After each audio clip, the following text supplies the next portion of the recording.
Hey guys, I'm going to sew a tank top and I would like you guys to see the process. So I have a front and a back. It has a binding on the front neck and the back neck and the straps as well. So I'm not gonna create like spaghetti straps. I'm just gonna use the binding as a strap. So here's my sample request. Um, the armhole, it's 8 inches total.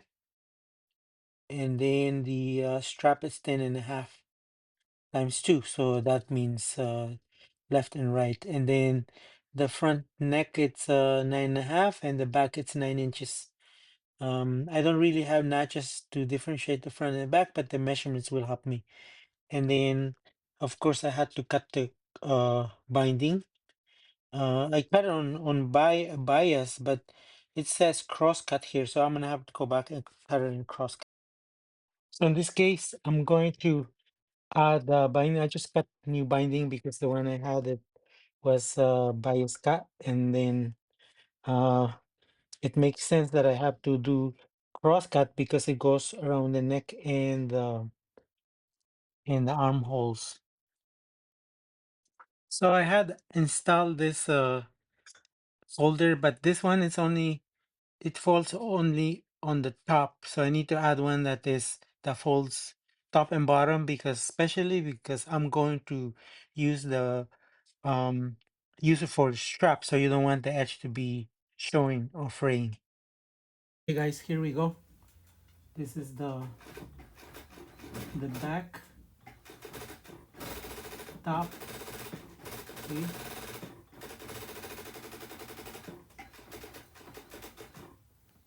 it's good, it's beautiful, love it. And then we go with the front. This is the front is 9.5, and then the back it's just 9. So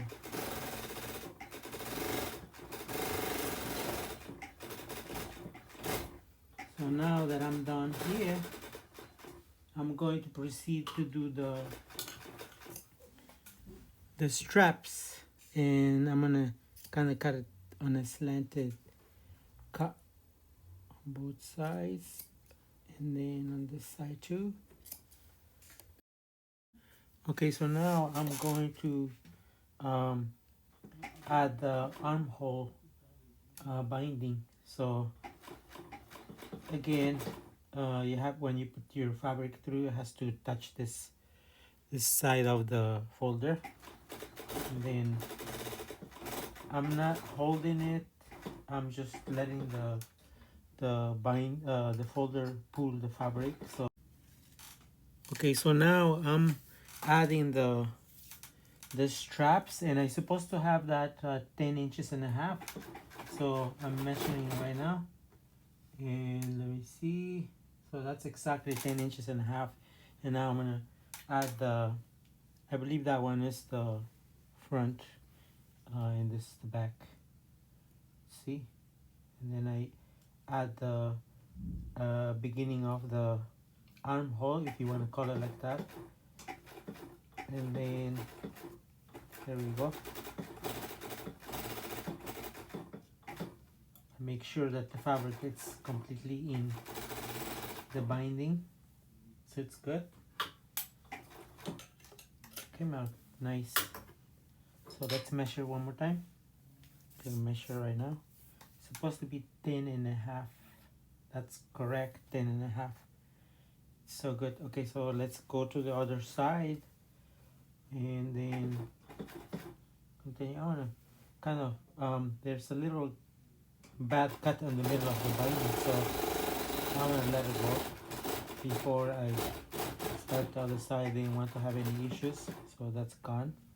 And now I'm gonna start this side.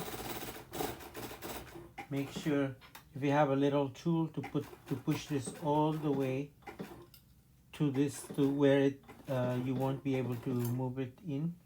That is to make sure that the fabric is gripped by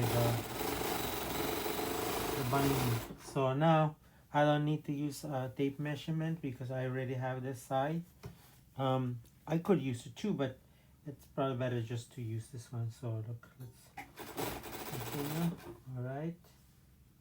Yeah, that's good. That's where it is. And then now I need one thing I need to make sure is that I want to do it on the same side of this. That way it's flat and it's not going to be twisted. A lot of times if you don't control that kind of thing, one side is going to be twisted and then you have to redo it again. So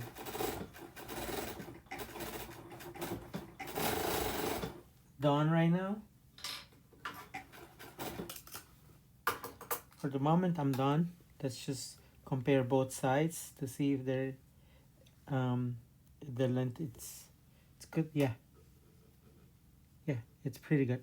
So let's measure again. Yeah, that's 10 inches and a half. Probably missing 1/8 here and there, but that's not that much. So the next thing I'm going to do, I'm going to add a tacking right here where the binding will meet, and the idea is to kind of make sure the line is the same, because I'm going to add overlock, but overlock it's a little bit if you don't add the tacking, sometimes the lines will move and I don't want that to look bad. So I think we're good on both. So now I'm going to proceed to sew the sides with my 4-thread overlock. Going to join the sides.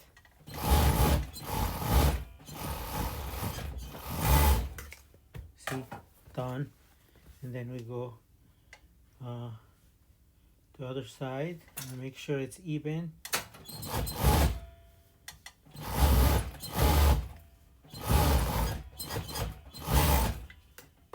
Here we go.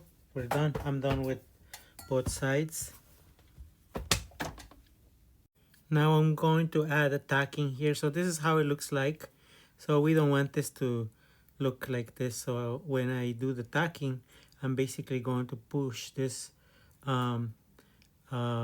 side under, and then I just do a top stitch on the top, which is already kind of ready to go and do it here, which I just did. So then that is just to kind of hold the seam down so it's not going to be moving. And then I'm going to go here on this side. A lot of times when the overlock it's done on the binding kind of throws it away, which it happened on this one. So now I add a little top stitch to make the top stitch the stitching even, and then I'm going to proceed to do that little tacking.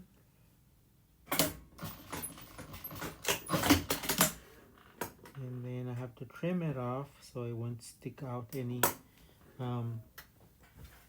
stitching. Then now I'm getting ready to go to the cover stitch machine, but I will do that after, because there is another garment. It's a cardigan that I need to sew, and that one has also binding on the neck like this. So I'm gonna take advantage of my cover stitch machine with the folder on it. I don't know if you guys see. You see the folder, it's on it already.